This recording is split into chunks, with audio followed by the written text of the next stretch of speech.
Merci, Monsieur le Président. Alors, cet article évoque certainement ce que notre République a de plus honteux, ce que l'on cache, ce que l'on ne veut pas voir. Eh bien, j'y suis retournée la semaine dernière encore, et j'ai vu.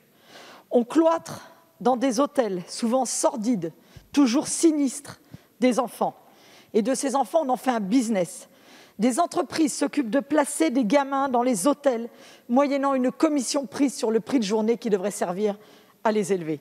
On fait de l'argent sur la misère, on touche aux sordides. Dans ces hôtels, 2 populations différentes, et pour les 2, c'est dramatique. Des mineurs non accompagnés que l'on range dans des chambres avec pour seule compagnie les punaises de lit et un gardien qui s'assure qu'ils ne mettent pas le feu en fumant. Des gamins que j'ai vus en Seine-Saint-Denis, sans perspective que celle d'aller chercher un peu d'argent à l'association déléguée par le département tous les 2 mois pour survivre. Pas d'encadrement, c'est le royaume de la misère, du plus fort, des trafics et de la débrouille. Des incasables également, parce que nous n'avons pas su, nous la société, bâtir des cases pour accueillir ces enfants. Comment admettre que vive à l'hôtel, à quelques mètres d'ici, dans la ville Lumière, une jeune fille de 15 ans, ballottée depuis 3 ans d'hôtel en hôtel, qui ne sait pas lire, pas écrire, qui n'est pas soignée, qui n'est pas éduquée, qui ne sort pas de sa chambre et qui n'a d'autre avenir aujourd'hui que celui de devenir dans les prochaines années SDF.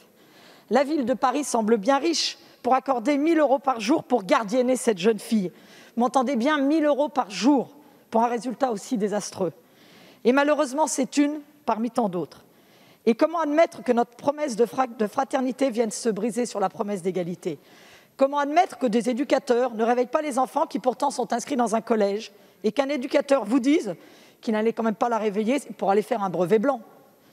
Comment admettre cela pour des enfants, pour nos enfants ? Mes chers collègues, notre seule option est d'interdire complètement l'hébergement hôtelier. Comme vous l'aviez promis en janvier dernier, Monsieur le ministre, ce serait là enfin la dignité de la France.